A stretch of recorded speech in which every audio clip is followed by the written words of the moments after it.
우리 시편 2권 묵상하고 있는데요. 오늘은 이제 내일 본문 시편 45편 묵상하도록 하겠습니다. 1절부터 9절까지 내용이고요. 먼저 1절 읽고 시작하도록 하겠습니다. 1절 읽도록 하겠습니다.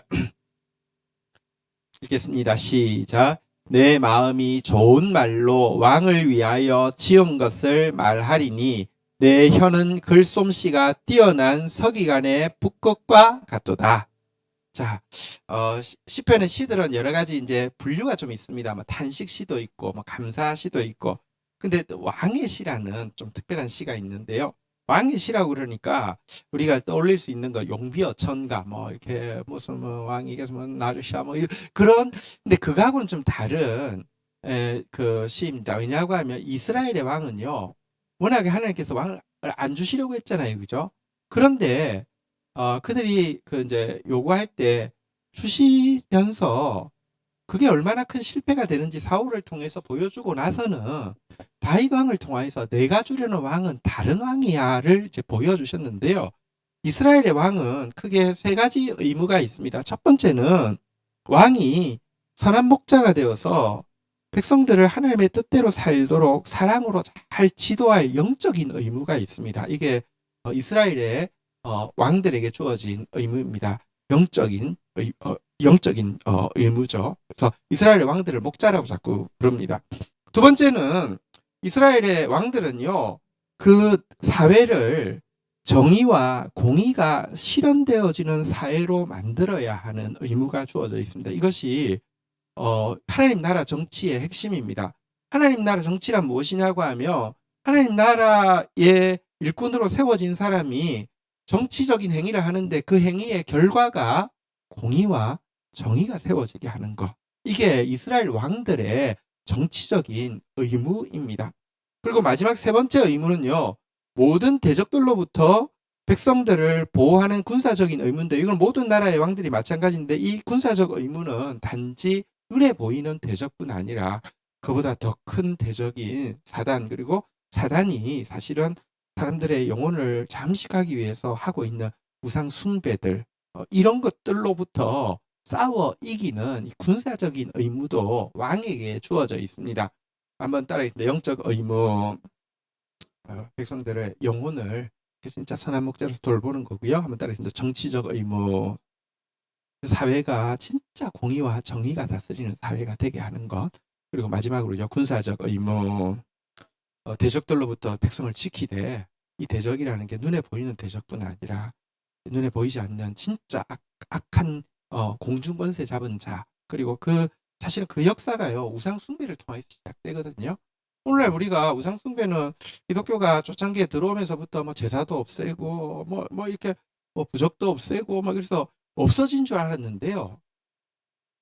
정말 기독교 안에 이렇게 돈 좋아할지, 이 뭐 뇌물 주고 비리 사건에 그거 통해서 뭐 이렇게 한 자리 얻는데 전부 기독교인들 연루되어 있는 거 보십시오. 우상 숭배라 눈에 보이는 뭐가 아니라요, 탐심이 우상 숭배라고 했잖아요. 그죠? 초창기도에 뭐 회장 부회장이 다 뇌물 주고 한 자리씩 하고, 이게 무슨 짓입니까? 초창기도회가 전두환 때 시작되었거든요. 그 독재 통해서 수많은 사람 죽이고 권 잡은 사람을 위해서 축복기도 해주려고 모이는 게 이게 어떻게 합당합니까? 이제라도 없애야죠. 근데 제 말은 보십시오.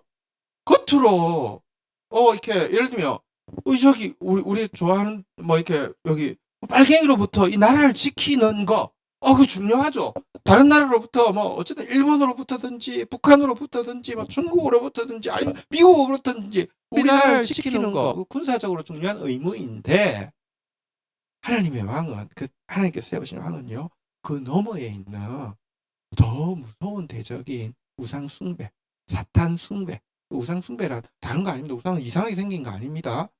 물질, 권력, 쾌락을 추구하는 것으로부터 백성들을 싸워서 이기게 하는 것, 그게 왕의 의무인데요.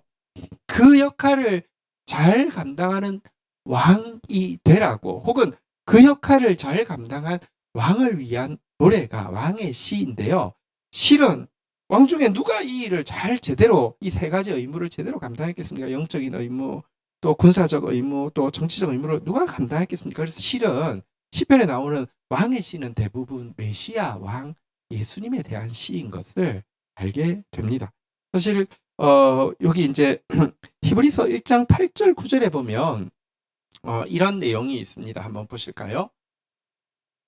이제 그 예수님, 그러니까 선한 왕으로 오시는 예수님에 대해서 히브리서 1장 8절 9절에 보시면 제가 읽어드리겠습니다. 아들에 관하여는 하나님이여 주의 보좌는 영영하며 주의 나라의 규는 공평한 규이니이다.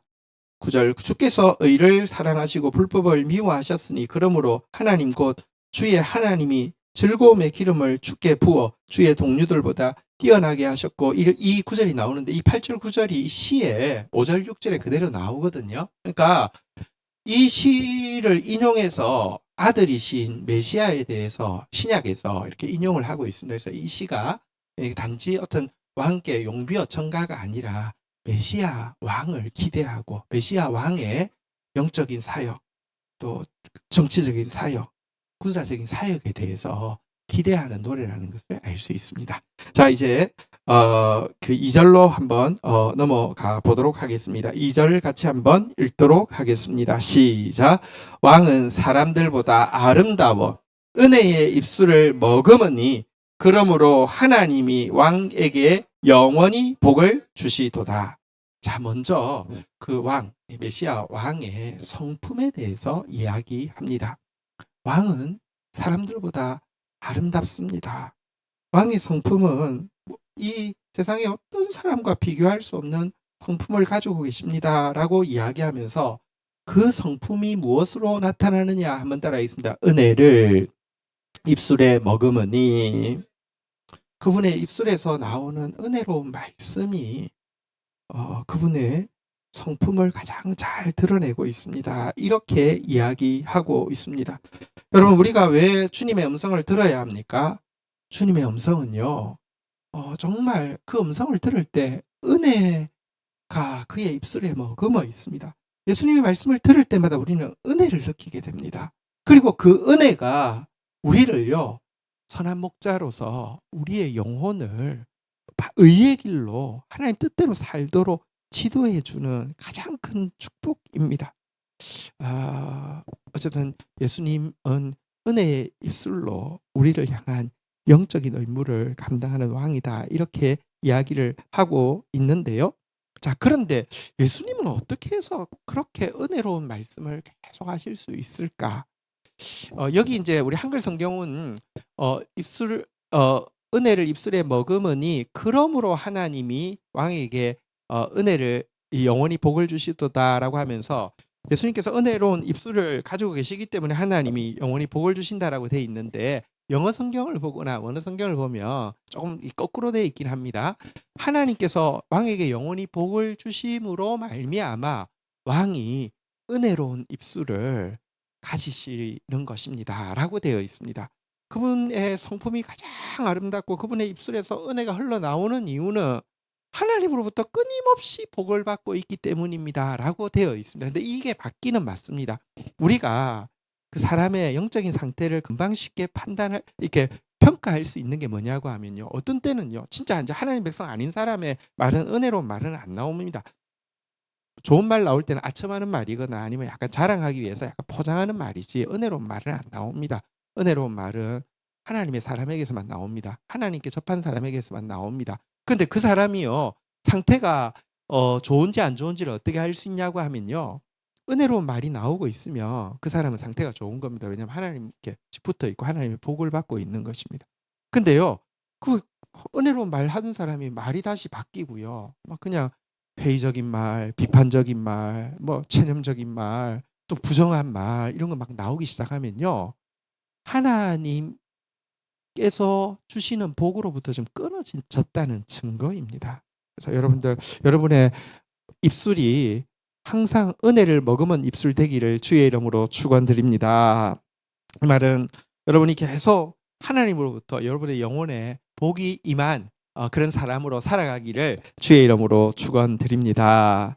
어쨌든 예수님의 그 영적인 이 의무는 그의 입술에서 나오는 은혜의 말씀을 통해서 우리를 인도하신다. 이렇게 이야기하는 내용이었고요. 우리 3절 한번 볼까요? 같이 한번 3절부터 5절까지 교독하도록 하겠습니다.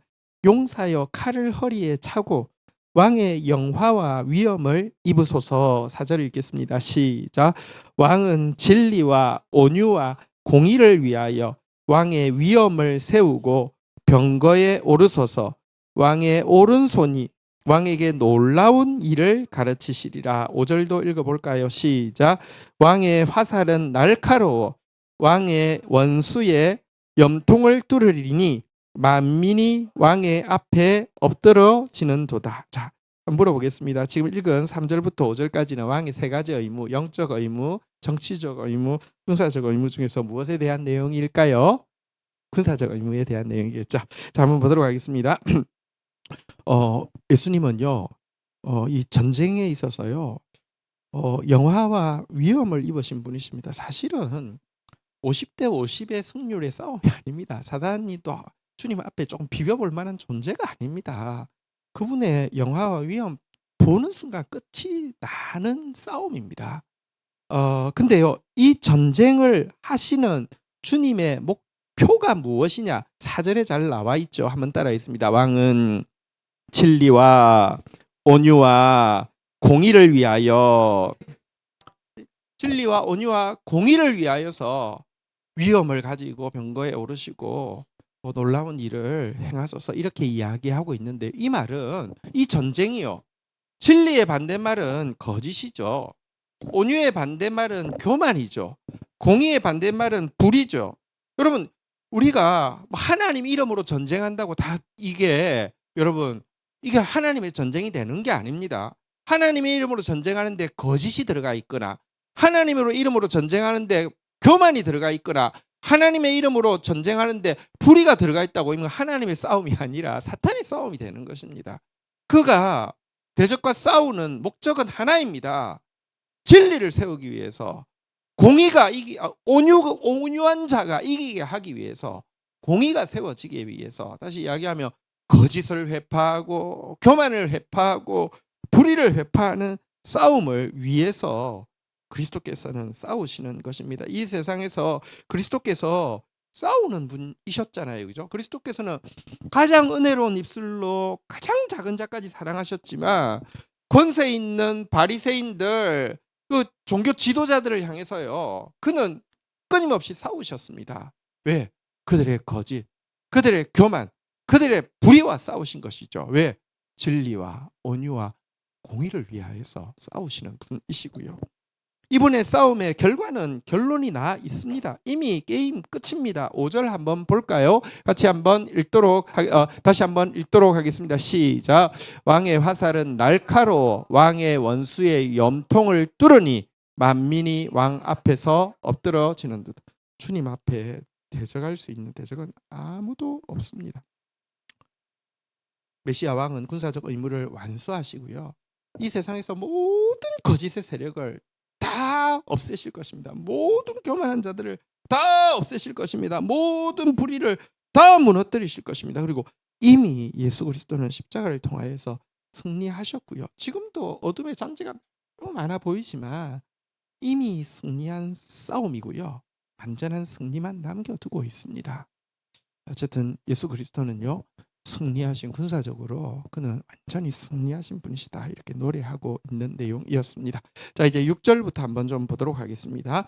6절 7절 교독하겠습니다. 하나님이여 주의 보좌는 영원하며 주의 나라의 규는 공평한 규니이다. 7절 같이 한번 읽도록 하겠습니다. 시작. 왕은 정의를 사랑하고 악을 미워하시나니 그러므로 하나님 곧 왕의 하나님이 즐거움의 기름을 왕에게 부어 왕의 동료보다 뛰어나게 하셨나이다. 자, 6절 7절 6절 한번 띄워보시면요, 여기 보니까 하나님이여라고 부르면서 왕이라고 부르다가 갑자기 하나님이여라고 부르고 있죠. 그래서 이 왕이 그냥 인간 왕이 아니라 하나님이신 메시아임을 분명히 보여주고 있는데요, 지금 6절 7절이 아까 히브리서에서 인용하고 있는 내용입니다. 당신의 보좌가 영원할 것입니다. 왜냐고 하면 당신의 규는 이제 왕이 들고 있는 지팡이를 이야기합니다. 통치의 지팡이를 이야기합니다. 당신의 통치는 공평하기 때문입니다. 라고 이야기합니다. 여러분, 한 정권도 마찬가지예요. 그 정권이 얼마나 생명력이 길지는 그 정권이 얼마나 공평한지에 달렸습니다. 힘이 있을 때는 불공평해도요, 찍소리 못하지만 여러분, 역사의 주관자가 하나님이시기 때문에요, 공평하지 않은 정권은 오래 못 갑니다. 근데 왜 예수 그리스도의 나라는 영원히 계속되는지 아십니까? 완전히 공평하시기 때문입니다. 자, 그런데 그러면 공평하다는 말은 또 무슨 뜻일까요? 공평하다는 말이 아주 기계적이고 냉혈하게 여지없이 그냥 AI한테 판결 맡긴 것처럼 그냥 넌 잘못했어, 넌 잘했어, 넌 사형, 넌 뭐 이게 공평하다는 뜻일까요? 하나님 나라의 공평은 구체적으로 무엇일까요? 결국은 통치자의 의향이 정치에 반영이 되는 거잖아요. 7절에 보면 통치자의 의향, 통치자의 마음이 나와 있습니다. 이 메시아 왕은 어떤 분이십니까? 한번 따라했습니다. 정의를 사랑하고 악을 미워하시니. 하나님 나라의 공평함이라는 게 구체적으로 뭐냐? 정의를 사랑하시기 때문에 정의가 계속 구현되어지게 한다는 것입니다. 악을 미워하시기 때문에 악이 계속 척결되어지게 한다는 것입니다. 먼저 정의라는 것은요, 미시파트라는 것은 성경의 용례를 보면 진짜 약한 자를 돌아보고 매여 있는 자를 자유케 하는 행위를 정의라고 계속 정의하고 있습니다. 물론 그러기 위해서는 이 약한 자 돌아보고 매인 자 자유케 하기 위해서는요, 먼저 하나님의 말씀을 통치자부터 성도부터 적용해야 되기 때문에 하나님의 말씀으로 자기를 판단하고 자기부터 공평하게 하나님의 말씀을 배우고 나서 이 약한 자를 돌아보고 매여 있는 자를 자유케 하는 이 행위를, 그러니까 미시파트라는 단어가, 그러니까 율법을 배우고 그것을 자기에게부터 적용시켜서 약한 자 돌아보고 매여 있는 자 자유케 한다. 이게 이 네 가지가 성경에서 이야기하는 정의거든요. 어쨌든 하나님 나라에서는요, 약한 자들은 돌봄받을 것이고요, 매여 있는 자들은 자유케 될 것입니다. 자, 그런데요, 이 정의를 사랑하려고 하면요, 뭔가를 사랑하려고 하면 뭔가 미워하는 게 있어야 돼요. 정의를 사랑하는데 악도 사랑해요. 정의가 이루어질 수가 없어요. 악을 사랑하는데 정의를 사랑해요. 이루어질 수가 없어요. 무엇을 사랑하는 것은 무엇을 미워하는 것입니다. 많은 사람들이요, 예를 들면 국회에 들어가거나 아니면 유명 막 이렇게 인사가 되는 경우는 처음은 보통 정의와 관련이 있습니다. 우리 사회가 그래도 하나님의 형상이 있기 때문에 그런 거 좋아해요.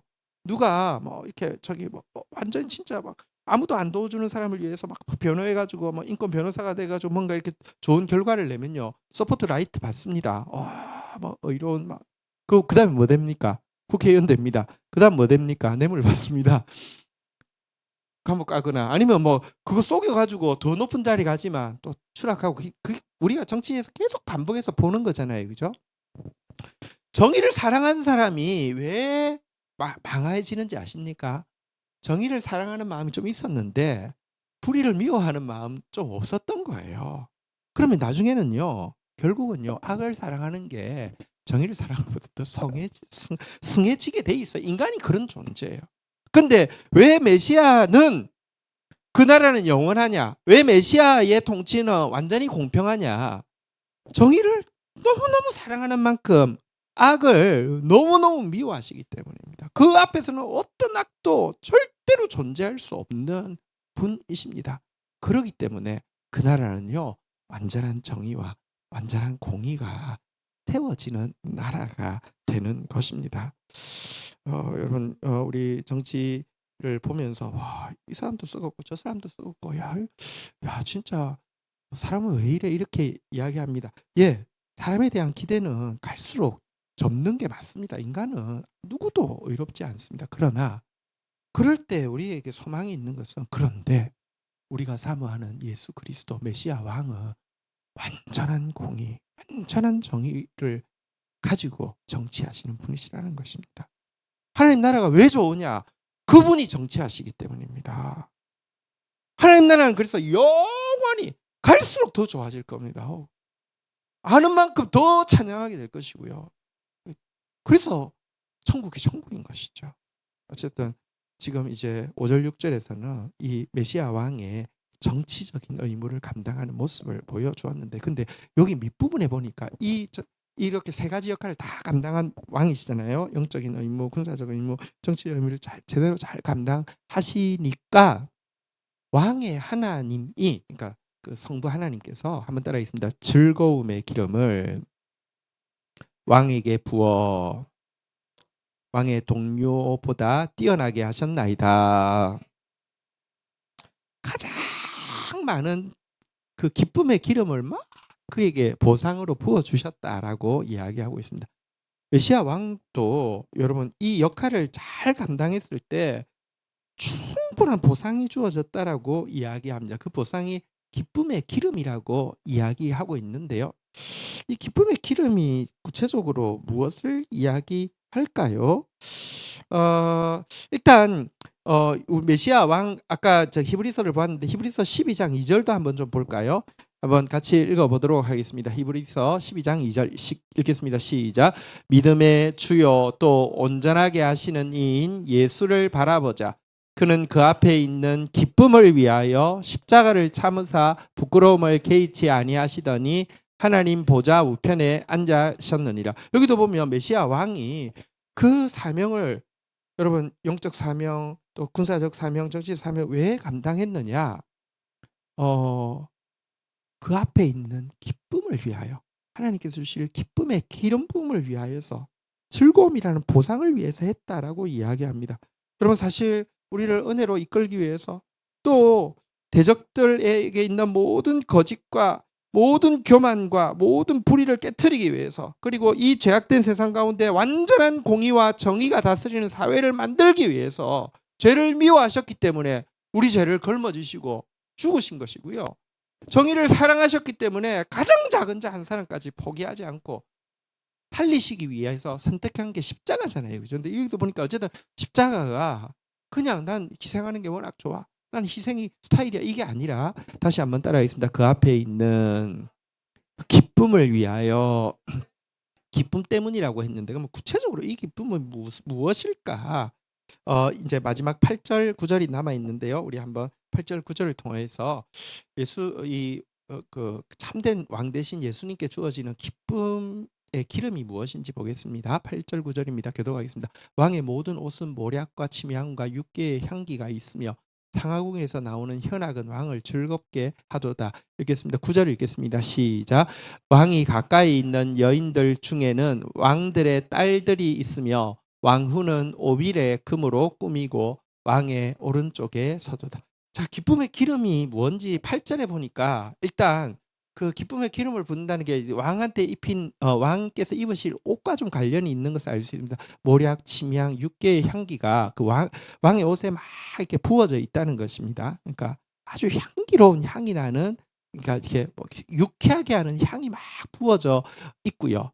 또 향기만 부어져 있는 게 아니라 그 지금 상하궁이라는 궁전에 막 현악이 막 정말 기쁨의 막 음악이 막 흘러 나온다는 것이죠. 왜 이렇게 옷에 막 향기, 막 기쁘게 하는 향기가 있고, 왜 그 집에는요 막 즐겁게 하는 음악이 흘러 나올까요? 9절에 보니까 왕이 가까이 하는 여인들 중에는 왕들의 딸들이 있으며, 그러니까 지금 이 왕을 향해서 가까이 나오는 이렇게 여인들은 왕들의 딸들이고 하는데, 이게 무슨 말이냐고 하면, 결혼식에는요, 과거 결혼식에는 신부도 있지만 들러리가 쭉 이렇게 좌우에 서는 것을 이야기하는데요. 들러리들이, 열국의 딸들이 들러리로 서고는 왕후는 뭘로 꾸미고요? 오빌의 금으로 꾸미고, 그러니까 가장 순도가 높은 정금으로 꾸미고 왕의 오른쪽에 서도다. 자, 그러면 물어봅시다. 여기 지금 앞에서 이 선한 왕에게 주어지는 보상, 즐거움의 기름이 임한다고 했는데, 이 즐거움의 기름은 뭐와 관련이 있는 거예요?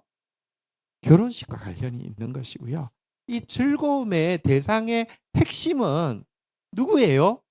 여기 나오는 왕후입니다. 정금으로 꾸민 왕후입니다. 바로 이 정금으로 꾸민 왕후는 또 누구를 상징할까요?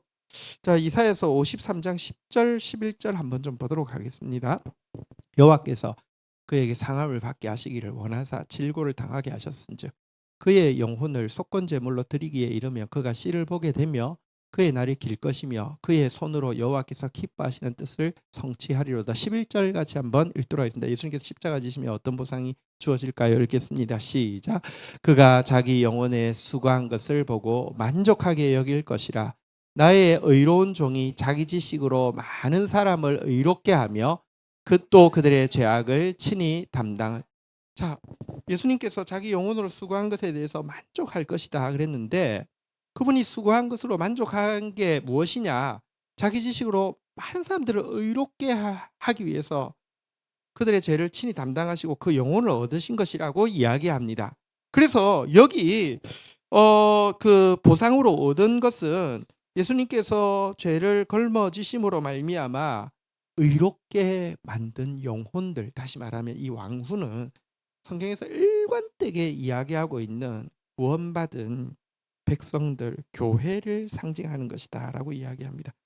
선하신 왕에게 하나님께서 주신 최고의 선물은 의로운 정결한 신부와 같은 교회다라고 이야기하고 있고요. 예수 그리스도에게 있어서 우리 9절, 오늘 본문 9절 띄워놓으시고요. 가장 큰 기쁨, 가장 큰 보상, 가장 큰 사랑의 대상은 정결한 그리스도의 신부인 교회다라고 이야기하고 있는 것입니다. 이것은 우리에게 간절한 기도와 또한 강한 기대를 심어줍니다. 사실 오늘날 한국 교회의 모습을 보면요, 정결한 신부, 그리스도의 정결한 신부가 아니라 그리스도 빼고도요, 세상에서 가장 뭐랄까요, 음란한 집단, 가장 이기적인 집단, 가장 우상 숭배하는 집단, 가장 더러운 집단, 이게 지금 요즘은 한국 교회가 통일교하고 신천지하고 뭐가 다른지 도저히 아무리 생각해도 구별이 안 되는, 무속하고는 뭐가 다른지 구별이 안 되는 더러운 집단이 되어버렸어요. 지금 현재의 모습 그렇습니다. 근데요, 그러기 때문에 우리가 진짜 기도해야 되는 것은 그리스도의 가장 큰 기쁨이고 가장 큰 자랑이고 가장 큰 사랑의 대상이 교회인데, 교회가 이 지경이 되었을 때 그리스도께서 얼마나 마음 아프실까 생각할 때 우리가 기도해야 되는 것이고요. 그런데 또 한번 생각해 보십시오. 시편도 그렇고요, 신약 성경도 그렇고 배경은 이스라엘 민족을 배경으로 합니다. 시편을 쓸 때에도 여러분 보십시오. 이 시편을 쓸 때에도 이스라엘 민족들, 지금으로 치면 기독교인이잖아요. 그죠? 그들 대부분이 하고 있는 모습은 딱 반대였습니다. 정결한 신부라고요? 이스라엘 모습이 무슨 정결한 신부입니까? 정말 여러분, 그 예수님 죽인 자도 대제사장 바리새인들, 막 서기관들, 막 이런 사람들이잖아요. 그죠? 선지자를 죽인 자도 그들이었다고요. 그때도 눈으로 보이는 이스라엘 민족이라는, 그냥 우리로 치면 기독교인의 모습은요, 정말 우상 숭배 그 자체였고요, 더러움 그 자체였어요, 음녀 그 자체였어요.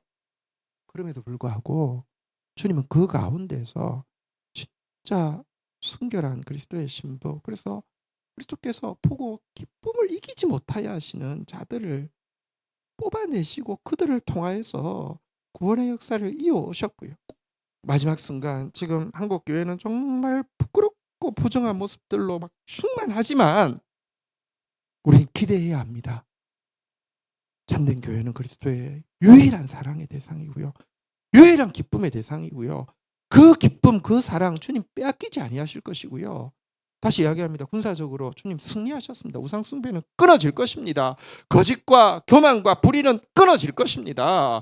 여러분, 정치적으로 그리스도는 승리하셨습니다. 완전한 정의가 시행되어질 것이고 악은 끊어지게 될 것입니다. 그분의 은혜로운 말씀이 우리의 병든 영혼들을 치료하고 또 회복시키고 또 하나님께 입닿게 하고 하나님의 복을 받게 할 것입니다. 그래서 교회는 기도해야 합니다.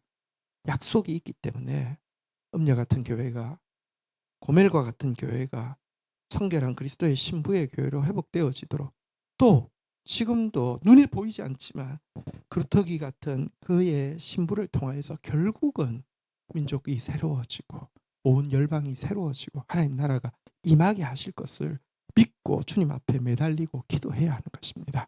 우리 함께 말씀 붙잡고 기도하며 나가도록 하겠습니다. 자리에서 일어서시겠습니다.